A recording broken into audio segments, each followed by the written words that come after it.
If you're thinking about doing the whole food plant-based diet, but you don't want to get discouraged and you don't know if you should do it all in one weekend or if you should do it over time, we're going to talk today about how to do it in a way that sticks for the long term.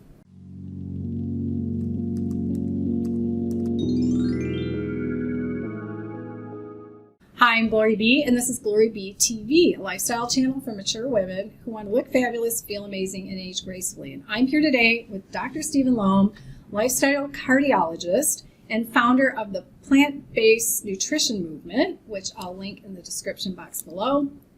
And today we're going to talk about how you can do the whole food plant-based diet without getting overly discouraged. Now, one thing I want to know is, who was the first one to go with the diet, you or your wife? So it was me. It was you. Mm-hmm. And then how did you get her on board? Because so many times a spouse or significant other just won't do it. Well, you know, my wife happens to be a family medicine physician, and she's always had the mindset of preventing disease, wanting to do prevention. But she was trained in her typical medical training that prevention consists of pills and screening tests, right? When really prevention should be good nutrition, exercise, and lifestyle. So she always had that mindset. So when I was 260 pounds, nearly 100 pounds heavier, and I was trying to lose weight, I made a lot of mistakes like most Americans do. I thought exercise was the key. I thought I could still eat unhealthy foods in moderation. And I did chicken, fish, low-fat dairy, and olive oil, which are all the wrong things. That's what the USDA dietary guidelines say. People always think, oh, chicken's healthy for you, olive oil is good for you, low-fat dairy. Those things are all wrong. So initially, I did it because I was trying to lose weight and struggling losing weight, eating unhealthy foods in moderation, focusing on exercise. I watched the documentary Forks Over Knives, and it just blew my mind away, thinking, whoa, I never heard of this concept of a plant-based diet. And there were doctors in there. Yeah, and the science is, I'm a cardiologist, and so the science on preventing and reversing heart disease is solid with plant-based diets. Actually, the American Heart Association, the American Council of Cardiology now recommend for the primary prevention of heart disease and cardiovascular disease, a plant-based diet is the recommendation now, officially. And so I didn't know that. I wasn't trained in any of this stuff. So, you know, I had developed the willpower to give up the junk food to some degree, but I didn't want to give it up all of it. But moderation doesn't work, right? So you shouldn't do heroin or cocaine in moderation. You shouldn't smoke cigarettes in moderation, and you shouldn't eat, you know, burgers, fries, hot dogs, and processed junk food in moderation. It's a mistake that a lot of people make. So, so I went and I saw Forks Over Knives. I had already developed the willpower to kind of control my diet a little bit, but I was doing the wrong things. I wasn't eating beans. Beans are good for your heart. There's no cholesterol, saturated fat in beans, or high protein. And so I substituted, you know, beans instead of chicken and meat. I cut the olive oil out. It's very calorie dense and pure fat. And then I ditched all the dairy products and drank only water. Man, did the weight come off super quick. And were you a soda drinker? Or as we call it here, pop? Again, in moderation. So it was like, oh, I wouldn't give it up, but it was only once or twice a month. It was a small amount, but I still did a little bit. A little bit. Yeah. Okay. Yeah. So she was all on board when she saw this working for you and reading the evidence. She's one of those lucky people. She's 5 foot tall. She weighed 100 pounds. She didn't need to lose weight, right? But she had the preventative mindset. She wanted to support her husband, getting healthy and such. So yeah, she went all in when we watched Forks Over Knives together and a lot of the other health-related documentaries that are out there. And it just made perfect sense. Now, did you all make your change in your diet over a week, or did you take a month or two to ease into it? Yeah, well, personally, I started eating healthier over a couple years, trying to lose weight before going plant-based. But once I saw, I had already developed a skill set of being able to do whatever I wanted to do with my diet. So personally, when I learned the data and how important it was boom. It was within like 24 to 48 hours. I just, boom, I'm on a plant-based diet now. I did it. A lot of people can't do that. And it's individual from person to person. As I'm seeing patients every day and talking to them about their diet every day. Some people have that strength, that willpower to say, okay, if this is what I need to do, I'm going to go in my fridge and throw out all the animal products, and I'm going to get rid of all the processed food and the white flour and the sugar, and I'm going to go shopping and get only whole plant foods. That's great. Most people can't, though. Most people, it's got to be a slow transition. I always tell people, it's like learning a skill.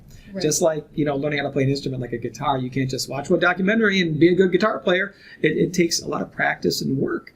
And changing your diet to a plant-based diet, it can take some practice and some work because people just don't know the recipes. They don't have the skill set of how to make food that way. They've said, never cooked beans before. How do I cook without oil? It's something that you have to learn. So, well, I did it pretty quick. My wife did it pretty quick after I did. We have kids. And the kids took some time. So the kids took about a year or two, but now all of our kids are 100% plant-based diets. We used what's called transition foods initially. The transition foods are like fake hot dogs and fake burgers and fake chicken nuggets and macaroni and cheese that's got the fake cheese on it and such. But slowly over time, we got rid of all of those things. So now in our house, the only thing we have in our entire house is whole plant foods. There's no sugar, there's no oil, there's no processed foods in our entire house. So when they're at home, they have no choice now, right? Right. Yep. And they're still young, Yes. so they're not like taking their babysitting money and going over to McDonald's. You yet. got it. Yeah, but even if they did that, it's just going to be once in a while. Maybe they won't feel too good. And hopefully they'll at after least you go to get- Burger King and get the Impossible Whopper instead of going to McDonald's and getting a real animal product. Yeah, right. Yeah. Now, this is one of the reasons why I wrote a book that is one of my books on Amazon that's about how I did it over time, because I knew if I did it too fast, I'd get discouraged.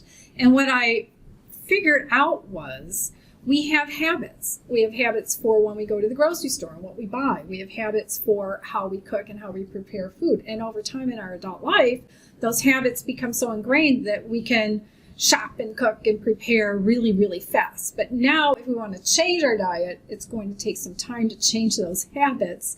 So it's the shopping and the cooking and the snacking, what we have in our house and what we reach for and what we do in our meal planning. It just takes time. And I didn't want to get discouraged. So I changed one thing at a time. I changed at first what I ate in the morning. That was my first thing. And it already slowly, like you said, I had already slowly been going to meatless meals and doing more salads and gravitating toward a salad bar. And that was really helpful to me, slowly learning how to shop differently and how to prepare foods differently. And now I have a whole host of things that I can make quickly, and I don't even have to look at the recipe. I know how to make them. Yeah. I'll make big batches of soup and freeze a lot of it. So things like that. I mean, well, in your house, you might not have time to freeze any of it with feeding 8 people. We so, do. We you do? things, Okay. Yeah, we make big batches and stuff. Okay. Yeah. Super big batches. Yeah, and so, they always say that to break a habit, it does take at least 2 to 3 weeks. So a lot of times, lifestyle medicine doctors recommend learning the plant-based recipes, dabbling with it, although you're not 100% plant-based, you're learning it, but then picking a day. And then once you pick that date, you try to go all in for that 2 or 3 weeks, because once you do it for 2 or 3 weeks, the habits are changed now. Right. The taste preferences have changed. You start craving the healthy plant foods, and you look at the unhealthy foods, and you kind of go, "Oh, I don't know if I want that anymore because it's too salty now, it's too sweet now. Oh, it's I know how much fat there is in there. It's not good for me." So going all in for that 2 or 3 weeks, PCRM.org is a great 21-day kickstart, and there's other ways you could do it there as well. Yeah. Right. Yeah. So that's how I found it was easy. Now, a couple other things we wanted to talk about was B12 supplementation. And I mentioned before we turned on the camera that I saw a video where Dr. Joel Fuhrman said, if I could take 2 separate people eating the exact same whole food plant-based diet, run them through some blood tests, one doesn't need a B12 supplement. Their B12 level is fine, but the other one does need a B12 supplement. At least something, something small. I do supplement with B12, but after being tested, one time it was too high. So now I think I take 1,000 3 times a week, and that's it. And my levels are good. Yeah, and certainly, vitamin B12 is a super important vitamin that we all need for brain health, heart health, for our red blood cells and such. And the reason that it's so important when you think about a plant-based diet is it's not made by plants, right? Well, it's not made by animals either. Vitamin B12 is actually made by bacteria. And the reason that people get it when they're eating animal-based foods is bacteria is all over animal-based foods. They're very dirty, and that's why you got to handle chicken and beef with care and wash your hands and stuff. There's a lot of bacteria. And so, but truly, the recommendation from the Institute of Medicine, which is the biggest organization that gives nutrition recommendations, is all Americans over the age of 50 should be taking a B12 supplement regardless of the diet that they have, because you actually absorb less and less over time as you get older. So anybody over the age of 50 should be taking a B12 supplement regardless of what their diet is. Now, and probably in their annual exam, adding that to the blood work. So what's interesting is it's not routine standard of care for doctors to check B12 levels. It's just you not. have to ask for it. You either need to ask for ask it, for it, or if somebody has a symptom, like they're already developing cognitive issues, they're already developing like neuropathy type symptoms, then the doctor might say, oh, let me check a B12 level and see if you're B12 deficient. So anybody over the age of 50 should be taking one. Now, if you eat plant-based, you're getting essentially none in your diet because we wash our vegetables. The water that we drink now is sterilized, whereas a long time ago we used to drink stream water and all sorts of bacteria which had B12 in it. Now everything's so sterilized, so eating plant-based, you don't really get B12 in your diet. Now, you don't need to freak out if you go on a plant-based diet. You don't need to rush to the store and get B12 within a week like you're going to die from a B12 deficiency, because you actually have 3 to 5 years of B12 stored in your liver, so you have plenty of time. But it does make sense every once in a while, get your levels checked to make sure that you have enough. Some people need the supplement, some people don't, and there's different recommendations for how much and what type you should get. But honestly, you know what's crazy? What I learned about B12, a lot of people think, oh, the fact that a plant-based diet doesn't have B12, that's an inherent flaw of a plant-based diet. That's what they say, right? But guess what? When you eat animal-based foods to get B12, do you know where the animal gets its B12 from? Plants. A supplement, actually. A supplement? 90% of B12 supplements in America are given to livestock. So you kind of have two choices. You could choose to pay for somebody to, breed an animal and factory farm them and give them a supplement. Then you eat them to get your B12. While you're eating the animal food, you get cholesterol and saturated fat and animal protein. Or you could just choose to take the supplement yourself. Right. So why get your supplement, through an animal-based food, which is going to be harmful to your health? Just eat plant-based, prevent your heart disease, diabetes, high blood pressure, and take the supplement yourself. Right. Yeah. Now, a lot of people who make a smoothie or a shake in the morning or in the afternoon, or that they drink right after working out, they'll add a protein powder or whey powder. What do you have to say about those powders? So, in general, that comes down to the question mostly of protein. How much protein do we need? Do we need to be supplementing with extra protein? Do plants have enough protein and such? And really, a woman only needs 46 grams of protein a day, a man 56. And that's not a lot. That's actually a pretty small amount. It's impossible to not get enough protein as long as you eat adequate calories. Meaning, if you're eating enough calories of whole plant foods, you get all the protein that you need. If you think about the strongest animals in the world, rhinos and elephants and all that, they're all herbivores, right? A lot of athletes eat plant-based to get all the protein they need. So in general, adding extra protein to something is not needed, first of all. And second of all, it can actually be harmful. Higher protein diets, especially casein or whey protein, that type of protein, promotes cancer growth. If you read the book, The China Study, or if you've seen the documentary, The Forks Over Knives, they mentioned it in there as well, that having higher protein diets can actually turn on all phases of cancer growth, development and growth. So especially casein, which is kind of the whey protein, you really don't want higher protein in your diet. All the longest living cultures in the world ever, the blue zones, were lower protein, higher carbohydrate. So there's no reason ever to add any type of a protein powder to any smoothie or any drink. If you want extra protein, throw some silken tofu in your smoothie, or you can do nut butters or something in your smoothie, which will add extra protein. Remember, beans are a great protein source.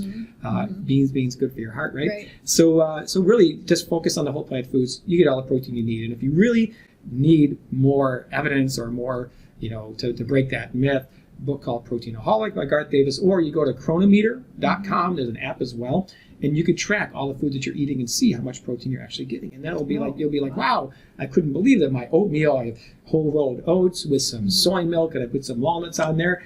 I had 25 grams of protein in my oatmeal for breakfast, and all I need is 46 for the day. And my breakfast had more than half of it. It's amazing how much protein plants actually have. And we get plenty. Yeah, we get plenty. That's not an issue. We get too much, actually, in America. Too much. Especially most Americans, or if you're eating a heavy animal-based diet, they're really getting over-proteined, and you can see what that's doing to the health of America.